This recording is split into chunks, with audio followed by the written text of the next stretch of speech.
오늘도 좋은 날 성경을 배우는 좋은 시간을 갖기를 원합니다.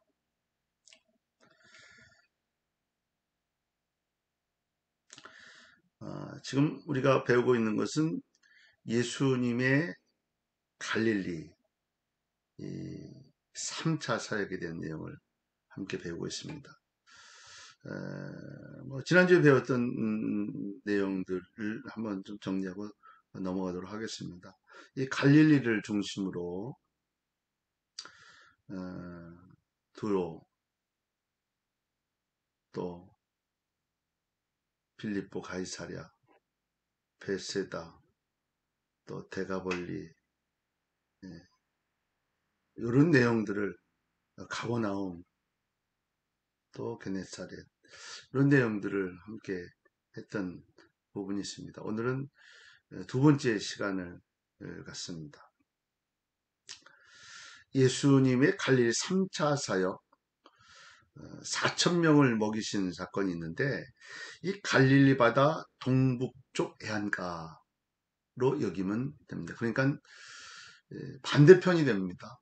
오병이어의 기적이 있었던 곳하고 반대편, 갈릴리 반대편 쪽에 있다, 이렇게 이해를 하시면 되겠고요. 조금 이따도 이제 지도를 보겠지만, 때는 어떠냐면 절뚝발이, 또 불구자, 맹인, 말 못하는 사람들을 고치신 후에 칠병이어의 역사를 이루어내십니다. 오병이어 후에 수주일이 지난 다음에 이루어진 것이고요. 오병이어는 잔디가 많은 곳인데, 이 동쪽 이곳에는 잔디가 이미 마른 때로 무리들이 땅에 앉아 있었다, 이렇게 이해를 하시면 되겠고요. 칠병이는 주님과 함께 3일 동안 갖고 왔던 음식이 떨어지게 되어졌던, 그러니까 오병이어 때는 하루 종일 준비해 온 것이 없었는데 이제 배가 고파져서 한 부분이고, 실병이어는 주님과 함께 있으면서 이제 음식이 다 떨어져서 되어지는 상황 속에 기적을 이루시는 모습을 말씀해 주고 있는 내용이죠. 떡 7개와 생선 2마리로 여자와 아이 외에 4,000명을 먹이신 사건입니다. 장소는 아까 얘기했지만 벳세다 들판보다 동쪽 이방인의 지역, 우리가 이야기하는 쿠르시, 거라사라고 하는 돼지 2,000명이 몰살했던 그 지역이었죠. 요거일 것이다, 이렇게 추정을 하는 것이고, 오병이어는 유대인의 지역이었고, 실병이어는 요단 동쪽 이방인의 지역이었다. 자, 오병이어의 기적은 요 벳세다 이쪽이고요. 칠병이어는 이쪽. 그러니까 이제 완전히 반대쪽이죠, 그렇죠? 우리가 얘기하는 거라사 지역을 이야기합니다. 바리새인들의 누룩과 기머거리, 또 맹인을 고치신 사건이 마태복음 5장에 있는데요. 제자들과 함께 배를 타고 마가단 또는 막달라, 우리가 막달라 말이라는데, 이 막달라는 지명인 거죠. 이름이 막달라 마리아이기 때문에 막달라 지명이었다. 다시 갈릴리 바다를 지나 벳세다로 가셨다. 기먹고 말 더듬는 자를 고치셨어요. 갈릴리 호숫가에서. 또 손가락을 그의 양쪽 귀에 넣어 침을 뱉어서 그의 혀에 손을 댄 후에 에바다, 아람어로는 열리다 라고 하는 말씀으로 고치시죠. 에바다. 또 바리새인과 헤롯의 누룩을 주의하라 라고 하는 말씀은, 이 바리새인과 헤롯의 외식, 형식적인 신앙을 가리킬 때 많이 나오는 거예요. 이 누룩이라는 것은 형식적인 신앙을 가리킬 때 많이 표현을 하고 있는 거죠. 또 베세다에 온 예수님은 한 맹인을 눈에 침을 발라 고쳐 주십니다.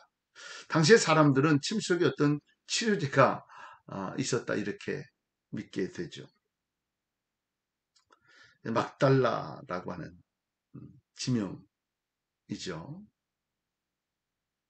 베세다 마을. 근데 뭐 지금은 다 이렇게 뭐 폐허되어져 있는 부분들이고요. 자, 베드로의 신앙의 고백이 마태복음 16장에 등장을 하고 있는데 이 고백의 장소와 배경은 빌립보 가이사랴입니다. 뭐 몇 번이 나왔던 내용의 사진도 보여드리고 이렇게 했죠. 우상 숭배가 만연했던 곳이다. 중요한 것은 정치적으로는 빌립의 통치 수도였다. 헤롯의 아들의 세 아들 중에 하나였던 빌립의 통치 지역이었고 수도였다.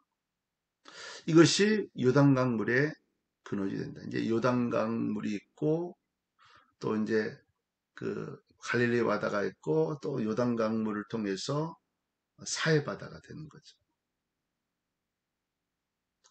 그러니까 이 중심, 이 빌립보 가이사라는 조금 더 이제 지도도 보시겠지만 저 헬몬산을 통해서 이제 요단강을 통해서 갈릴리가 되고 갈릴리 바다, 갈릴리를 또 요단 강물을 통해서 사해 바다가 되는 그런 내용이죠. 여기 아주 멋있는 내용. 주는 그리스도시요 살아계신 하나님의 아들입니다. 이렇게 표현을 하죠. 이 빌립보 가이사라에 가셔서 제자들에게 묻는 거예요. 야, 도대체 나를 많은 사람들이 나를 도대체 누구라 하느냐? 뭐 그랬더니 하는 말이 뭐냐? 엘리야라고 얘기도 하고 여러 가지 얘기를 이제 하는 이 얘기 가운데 베드로가 멋지게 고백을 하는 거예요. 주는 그리스도시요 살아계신 하나님의 아들입니다. 아주 멋진 고백 속에 칭찬을 받죠. 너는 베드로라. 내가 이 반석 위에 내 교회를 세우리니 음부의 권세가 이기지 못하리라. 너를 반석 위에 교회를 세우겠다. 그래서 원하지도 않던 그 천주교에서는 일대 교황을 베드로로 만든 뭐 이런 내용. 베드로가 교회를 세웠으니까 첫 번째 일대 교황은 뭐 맞는 표현은 아닌데 하여튼 그렇게 하는 거고요. 또 내가 천국 열쇠를 내게 주리니 내가 땅에서 무엇이든지 매면 하늘에서 매일 것이요 하늘에서 풀면 땅에서 풀 것이다. 뭐 이런 축복에 너를 통해 그 놀라운 일들이 이루어갈 것이다. 라고 하는 표현을 받게 되어집니다. 빌립보 가이사랴 우리가 뭐 영화에 나왔던 동굴이역이라고 제가 한번 말씀을 드렸죠. 이건 멀리서 찍었던 내용이 있고 여기 신전 같은 것들이 있는데 이건 아직 뭐 잘 보이진 않죠. 전에 한번 보여드렸던 기억이 있습니다. 이 빌립보 가이사랴 근처의 폭포인데요. 아니 사막이라는 데가 이랬나? 제가 성지순례 가서 느낀 거죠. 아 사막인데도 이렇게 그러니까 이 갈릴리 북쪽 갈릴리 바다 북쪽 있는 이쪽은 뭐 사막이라고 얘기할 정도 없이 물이 많습니다. 중동 지역임에도 불구하고 예수님의 변모와 그 이후 사건 요새의 예수님 높은 산 뭐 헬몬산이냐 다볼산이냐 뭐 이렇게 이야기를 하는데 헬몬산과 다볼산은 좀 거리가 멉니다. 이 높은 산은 헬몬산이다 이렇게 이야기하는 최근의 학자들이 있고요. 다볼산은 이 높은 산이다 그랬는데 옛날에 다볼산을 뭐 높은 산으로 이렇게 이야기도 했다는 거죠. 뭐 우리나라에도 동막골이 여기도 있고 저기도 있고 뭐 이렇듯이 저건 높은 산이야. 그런데 뭐 그렇게 높은 산은 아닌데 언덕 정도 되는데 그 주변에 산이 없다 보니까 높은 산 뭐 이렇게 해서 이제 다볼산 뭐 이렇게 표현도 되어지는 거죠. 이때 함께 동행했던 사람들은 베드로, 야고보, 예수님의 측근이고 함께 가장 옆에서 잘 모셨던 예수님 마음 잘 이해하고 쫓았던 그런 제자들 있죠. 변한 예수님을 본 베드로는 여기가 좋사오니 라고 하는 말을 하게 됩니다. 자, 헬몬산 1968m 이게 높은 큰 높은 산입니다. 여기까지는 저는 가보지 못했는데 멀리서 있다 보니까 거기서 눈도 내리고요. 높은 산이 있죠. 이게 이제 헬몬산이고, 요 내용은 이제 이스라엘 도보 순례 코스로 이렇게 해서 이제 올라가는 그런 과정들 속에 있는데 1968m다. 자, 다볼산은 지금 얘기했던 헬몬산은 저쪽 위쪽이고요. 이 다볼산은 이 갈릴리 호수 옆에 우리가 봤던 가나 옆에 나사렛 옆에가 이 다볼산이다. 이거는 보통 사람들은 이제 여기가 변화산이다 이렇게 표현을 하고 있습니다. 자, 이스라엘 평화의 다볼산. 그렇게 높은 산은 아니죠. 그런데 옆에 산이 없는 곳에 있는 산, 저 높은 산이 이렇게 표현할 수 있으니까 그렇게 표현할 수 있었던 산입니다. 자, 이 이스라엘의 지역적인 환경을 표현하게 되는데요. 이게 지중이죠. 이쪽에서 서쪽에서 바람이 불어오는 거예요. 그래서 엘리야가 여기도 이제 나오는 구름이 몰려오는 쫙 몰려오는 것이 이제 이 지중해를 통해서 오는 것이고 이 갈멜산이고 이 갈릴리 호수 이쪽으로 내려가면 어, 사해바다가 나오고 또 지금 우리가 얘기했던 것이 헬몬산 높은 곳이고 여기에 있는 요단강이 되는 거죠. 이렇게 쭉 내려가는. 근데 여기가 다벌산이다. 이렇게 이해하시면 조금 여기 아까 얘기했던 가이사라 빌립보다 여기서 헬몬산에서 내려오는 물이 넘쳐나서 여기는 굉장히 굉장히 어, 아까처럼 폭포가 물이 막 쏟아져 내리는 그런 지역인 것을 우리가 볼 수 있습니다. 산에서 내려와 제자들이 고치지 못한 귀신 들린 아이를 고치신 예수님이 고치시죠. 이때 아버지가 하실 수 있거든 우리를 불쌍히 여기서 도와주세요. 그랬더니 유명한 말을 하죠. 할 수 있거든이 무슨 말이냐? 믿는 자에게 능치 못함이 없다. 믿는 자에게 능치 못함. 그랬더니 아버지가 얘기해 내가 나의 믿음 없는 것을 도와주소서. 그럼 제자들이 왜 귀신을 못 쫓아냈나? 믿음이 없어서 기도가 부족했습니다. 그럼 믿음이 있으면 뭐든지 가능하다.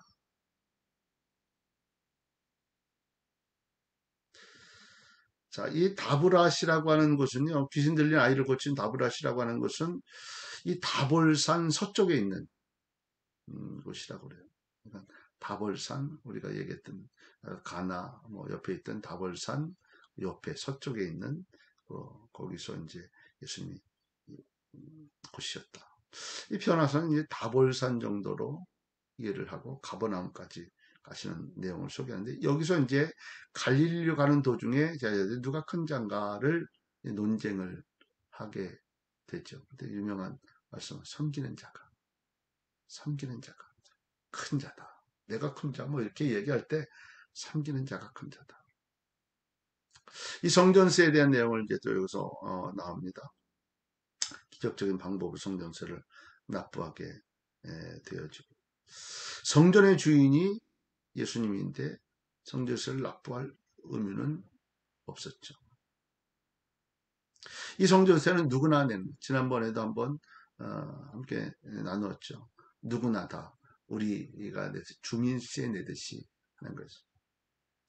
근데 꼭 내야 할 왜냐하면 예수님이 주인이기 때문에 그런데 이것을 확인시키시기 위해서 베드로가 낚시를 통해 잡은 물고기 입에서 뭐가 나오냐 한 세겔이 나와. 이걸 내도록 그렇게 하시는 왜 내냐 오해가 되지 않도록 하기 위해서. 지난번에 했던 내용은 똑같은 내용인데 이 성전세는 구약에서 기원이 있고요. 20세가 넘는 남자들은 각자 목숨값으로 반세겔씩을 성전세로 내게 되어집니다. 그 성전세는 어디로요? 성막 비용으로 성전에서 쓰는 비용으로 사용되게 됩니다. 자, 이건 예전에 옛날에 썼던 반세계리고 이거는 오늘날 쓰고 있는 반세계리고 조금 차이가 있죠. 다르겠죠. 옛날의 것이니까. 자, 겸손과 실족에 대해 가르치심. 어린아이와 같이 자기를 낮추는 사람이 천국의 큰 자다. 이렇게 말씀하죠. 어린아이를 영접하면 나를 영접할 것이다. 실족에 대한 말씀도 누구니 나를 믿는 이 작은 자 중 하나를 실족하게 하면, 실망하게 하면 차라리 연자맷돌 그 목에 달려서 깊은 바다에 빠뜨리는 것이 더 낫다. 연자맷돌 여기다 목에 베고 빠지는데 못 나올 수가 없는 거죠. 연자맷돌 우리가 뭐 우리 어린 친구들 잘 모르겠는데 이게 연자맷돌. 이걸 목에다 아, 달고 내려가는 죽으라는 얘기죠. 차라리. 자, 권면과 용서에 대한 가르침. 마태복음 18장에 있는데요. 형제가 죄를 범한 경우에는 어떻게 하냐면 혼자 가서 권면하라. 또 한두 사람을 데려가서 증인을 세우고 확인을 해라. 그래도 듣지 않으면 이방인과 세례와 같이 여겨라. 자, 용서에 대한 내용은 형제가 내게 죄를 범하면 7번까지 용서해 주리까? 예수님께서 말씀한 7번, 70번까지. 그럼 몇 번이에요? 490번 하는 얘기예요. 그런 의미가 아니고 끝까지 용서를 해라. 뭐하면 진정한 회개가 있다면. 누가복음 17장에 형제가 죄를 범하면 경고하고 회개하면 하루에 7번이라도 용서하라. 이렇게 말씀하시고 계십니다. 용서에 대한 1만 달란트 빚진 자의 비유. 천국은 그 종들과 결산하려는 어떤 인구가 같다. 1만 달란트 빚진 자의 빚을 탕감해 줬어요. 그러니까 10억짜리 빚을 탕감해 준 거예요. 근데 10억짜리 탕감받은 자가 1억을 빌려준 사람한테 가서 빚을 갚으라고 난리를 치는 거예요. 가만히 보면 이게 내가 지금 10억을 탕감해 줬는데 넌 1억 못 받았다고 난리를 치고 그렇게 하냐? 천국은 1만 달란트. 그러니까 10억을 빚진 자가 용서받은 것과 같다. 그러니까 누구나가 다 천국에 갈 수 있다. 그 말이에요. 자, 정리한 내용들. 갈릴리 3차 예수님의 사역은 이 갈릴리 중심으로 되어 있고, 한번 들어와 시돈 지역에 가셨고, 데가볼리, 또 헬몬산, 빌립보 가이사랴, 베세다, 여기 거라사, 가버나움, 게네사렛. 요 중심으로의 사역이 3차 갈릴리 사역입니다. 오늘 여기까지 하도록 하고요. 다음번에는 또 예수님이 이제 마지막 사역들에 대한 부분들을 함께 배울 수 있도록 하겠습니다. 오늘 승리하시기를 바랍니다.